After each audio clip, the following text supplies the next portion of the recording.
Price lord. ದೇವರ ಅತಿ ಪರಿಶುದ್ಧ ನಾಮಕ್ಕೆ ಸ್ತೋತ್ರವಾಗಲಿ. ಮತ್ತೊಂದು ದಿನವನ್ನು ಕಾಣುವಂತೆ ದೇವರು ನಮಗೆ ಕೃಪೆ ಮಾಡಿದ್ದಕ್ಕಾಗಿ ದೇವರಿಗೆ ಸ್ತೋತ್ರ. ಇಂದು ದೇವರ ವಾಕ್ಯದೊಂದಿಗೆ ನಿಮ್ಮನ್ನು ಭೇಟಿಯಾಗೋದ್ರಲ್ಲಿ ನಾನು ತುಂಬ ಸಂತೋಷವುಳ್ಳವನಾಗಿದ್ದೇನೆ. ಇಂದಿನ ವೇದ ಧ್ಯಾನಕ್ಕಾಗಿ ಒಂದು ವಾಕ್ಯವನ್ನು ಓದೋಣ.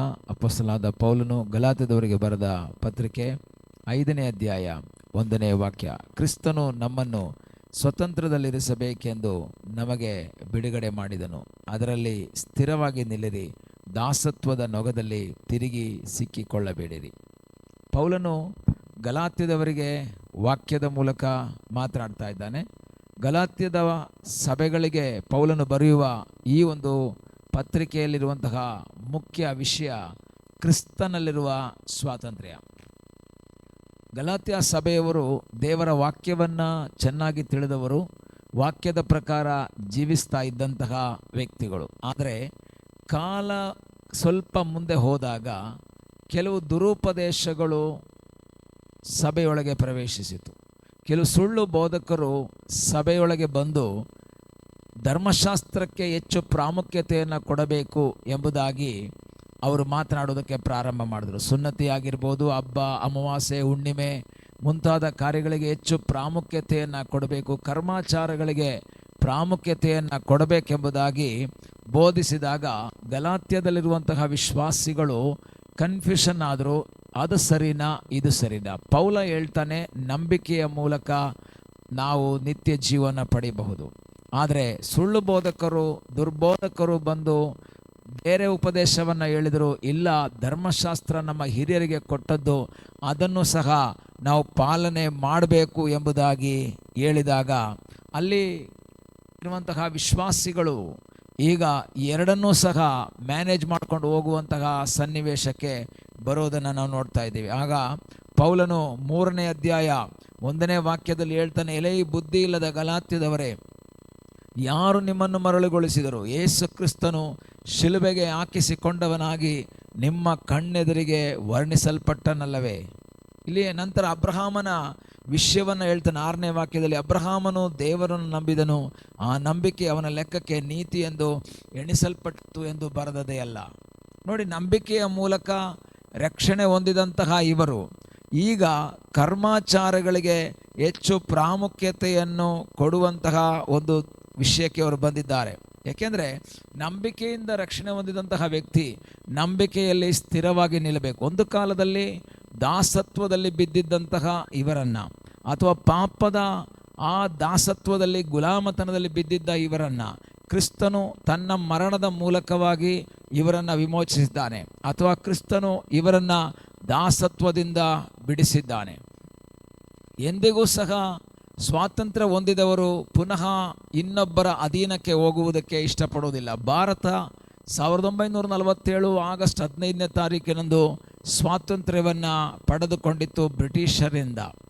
ಸ್ವಾತಂತ್ರ್ಯ ಹೊಂದಿದಂತಹ ಭಾರತ ಇಂದಿಗೂ ಸಹ ಸ್ವಾತಂತ್ರ್ಯವನ್ನು ಕಾಪಾಡಿಕೊಳ್ಳುವುದಕ್ಕಾಗಿ ಎಲ್ಲ ರೀತಿಯ ಆ ಮೇರೆಗಳನ್ನು, ಭಾರತದ ಮೇರೆಗಳನ್ನು ಅವರು ಕಾಪಾಡಿಕೊಳ್ತಾ ಇದ್ದಾರೆ. ಯಾಕೆ? ಮತ್ತೊಂದು ಸಾರಿ ಶತ್ರುವಿನ ಕೈಗಳಿಗೆ ನಾವು ನಮ್ಮ ದೇಶವನ್ನು ಕೊಡಬಾರ್ದು. ಆಗ ಇಲ್ಲಿ ಪೌಲನು ಹೇಳ್ತಾ ಇದ್ದಾನೆ, ನಿಮ್ಮನ್ನು ಕ್ರಿಸ್ತನು ಬಿಡುಗಡೆ ಮಾಡಿದ್ದು ಕೆಲವು ಕಾಲ ಸ್ವತಂತ್ರದಲ್ಲಿರಬೇಕು ಅಂತಲ್ಲ, ನಿರಂತರವಾಗಿ ಸ್ವತಂತ್ರದಲ್ಲಿರಬೇಕು ಅಂತೇಳಿ ನಿಮ್ಮನ್ನು ಬಿಡುಗಡೆ ಮಾಡಿದ್ದಾನೆ. ಅದು ಹೇಗೆ ಬಿಡುಗಡೆ ಮಾಡಿದ್ದಾನೆ? ಪೇತ್ರ ಹೇಳ್ತಾನೆ, ನಿಮಗೆ ಬಿಡುಗಡೆ ಆದದ್ದು ಬೆಳ್ಳಿ, ಬಂಗಾರ ಮುಂತಾದ ನಶಿಸು ಹೋಗುವ ವಸ್ತುವಿಂದ ಅಲ್ಲ, ಕ್ರಿಸ್ತನ ಸುರಿಸಿದಂತಹ ಆ ಅಮೂಲ್ಯವಾದ ರಕ್ತದಿಂದ ನಮಗೆ ಬಿಡುಗಡೆಯಾಗಿದೆ. ಹಾಗಾದರೆ ನಮ್ಮನ್ನು ಬಿಡುಗಡೆ ಮಾಡಿರುವಂಥದ್ದು ಒಂದು ವರ್ಷಕ್ಕಲ್ಲ, ಒಂದು 10 ವರ್ಷಕ್ಕಲ್ಲ, ಒಂದು 20 ವರ್ಷಕ್ಕಲ್ಲ, ನಮ್ಮ ಜೀವಿತ ಕಾಲವೆಲ್ಲ ಆ ಬಿಡುಗಡೆಯಲ್ಲಿ ನಿಂತುಕೊಂಡು ಕರ್ತನ ಬರೋಣದಲ್ಲಿ ನಿಲ್ಲುವುದಕ್ಕೋಸ್ಕರವಾಗಿ. ಆದರೆ ಇಲ್ಲಿ ಗಲಾತ್ಯದವರು ಏನು ಮಾಡ್ತಾ ಇದ್ದಾರೆ? ಅವರು ಪುನಃ ಧರ್ಮಶಾಸ್ತ್ರದ ಕಟ್ಟುಪಾಡುಗಳಿಗೆ, ಧರ್ಮಶಾಸ್ತ್ರದ ಗುಲಾಮತನಕ್ಕೆ, ಧರ್ಮಶಾಸ್ತ್ರ ಬೋಧಿಸುವಂಥ ಬೋಧನೆಗಳಿಗೆ ವಿಧೇಯರಾಗಿ ಮುಂದೆ ಹೋಗ್ತಾ ಇರುವಾಗ ಪೌಲನು ಅವರ ಸಂಗಡ ಮಾತಾಡ್ತಾ ಇದ್ದಾನೆ. ಕ್ರಿಸ್ತನು ನಮ್ಮನ್ನು ಸ್ವತಂತ್ರದಲ್ಲಿರಿಸಬೇಕೆಂದು ನಮಗೆ ಬಿಡುಗಡೆ ಮಾಡಿದನು. ಎಂದಿಗೂ ನಾವು ಪುನಃ ಪಾಪಕ್ಕೆ ದಾಸರಾಗಬಾರ್ದು, ಕರ್ಮಗಳಿಗೆ ದಾಸರಾಗಬಾರ್ದು, ಧರ್ಮಶಾಸ್ತ್ರಕ್ಕೆ ದಾಸರಾಗಬಾರ್ದು. ಸ್ವತಂತ್ರರಾಗಿರುವುದಕ್ಕಾಗಿ ದೇವರು ನಮ್ಮನ್ನು ಕರೆದಿದ್ದಾರೆ. ನಾವು ಆ ಸ್ವತಂತ್ರದಲ್ಲಿ ನಿಲ್ಲಬೇಕು. ಪುನಃ ತಿರುಗಿ ದಾಸತ್ವದ ನೊಗದಲ್ಲಿ ಸಿಕ್ಕಿಕೊಳ್ಳಬಾರದು. ಒಂದು ನೊಗದ ಕೆಳಗೆ ಇರುವಂತಹ ಎತ್ತುಗಳು ತಾನಾಗಿ ಬಿಡುಗಡೆ ಹೊಂದುವುದಕ್ಕೆ ಸಾಧ್ಯವಿಲ್ಲ. ಕಾರಣ ಅದರ ಹೆಗಲ ಮೇಲೆ ನೊಗವನ್ನಿಟ್ಟು ಹಗ್ಗದಿಂದ ಟೈಟ್ ಮಾಡಿರ್ತಾರೆ, ಅದಕ್ಕೆ ಬಿಡಿಸ್ಕೊಳ್ಳೋದಕ್ಕಾಗಲ್ಲ. ಕ್ರಿಸ್ತನು ನಮ್ಮನ್ನು ಬಿಡುಗಡೆ ಮಾಡಿದ್ದಾನೆ. ಪುನಃ ನಾವು ಸೈತಾನನ ಆ ನೊಗಕ್ಕೆ ನಾವು ನಮ್ಮ ಕುತ್ತಿಗೆಯನ್ನು ಕೊಡಬಾರ್ದು. ಈ ಮುಂಜಾನೆ ಸಮಯದಲ್ಲಿ ನನ್ನನ್ನು ಕೇಳುವಂತಹ ಪ್ರಿಯ ದೇವರ ಮಕ್ಕಳೇ, ದೇವರು ನಮ್ಮನ್ನು ಬಿಡುಗಡೆ ಮಾಡಿದ್ದಾನೆ. ಕ್ರಿಸ್ತನು ನಮ್ಮನ್ನು ಪಾಪದಿಂದ ಬಿಡುಗಡೆ ಮಾಡಿದ್ದಾನೆ. ಕ್ರಿಸ್ತನು ನಮ್ಮನ್ನು ಸೈತಾನನ ಶಾಪದಿಂದ ನಮ್ಮನ್ನು ಬಿಡುಗಡೆ ಮಾಡಿದ್ದಾನೆ. ಆತನ ಗುಲಾಮತನ ನಮ್ಮನ್ನು ಬಿಡುಗಡೆ ಮಾಡಿದ್ದಾನೆ. ಪುನಃ ನಾವು ಅದಕ್ಕೆ ಸಿಕ್ಕಿಕೊಳ್ಳದೆ ದೇವರ ವಾಕ್ಯವನ್ನು ಅನುಸರಿಸಿ ಕ್ರಿಸ್ತನು ಕೊಟ್ಟಂಥ ಸ್ವತಂತ್ರದಲ್ಲಿ ನಿಂತುಕೊಂಡು ಸ್ವತಂತ್ರರಾಗಿ ಕ್ರಿಸ್ತನನ್ನು ಆರಾಧಿಸುತ್ತಾ ಮುಂದೆ ಸಾಗುವಂತೆ ದೇವರು ನಮ್ಮ ಜೀವಿತದಲ್ಲಿ ಸಹಾಯ ಮಾಡಲಿ. ಕಣ್ಣುಗಳನ್ನ ಮುಚ್ಚೋಣ, ನಾವು ಪ್ರಾರ್ಥನೆ ಮಾಡೋಣ. ನಮ್ಮನ್ನು ಬಹಳವಾಗಿ ಪ್ರೀತಿ ಮಾಡುವ ಪರಲೋಕದ ತಂದೆಯಾದ ದೇವರೇ, ಈ ದಿವಸಕ್ಕಾಗಿ ನಿನಗೆ ಸ್ತೋತ್ರ. ನಮ್ಮನ್ನು ಸೈತಾನನ ಅಂಧಕಾರದಿಂದ, ಆತನ ಕರ್ತನೆ ಕಪಿಮುಷ್ಟಿಯಿಂದ, ಆತನ ಗುಲಾಮತನದಿಂದ ನಮ್ಮನ್ನು ಬಿಡುಗಡೆ ಮಾಡಿದ್ದಕ್ಕಾಗಿ ನಿನಗೆ ಸ್ತೋತ್ರ.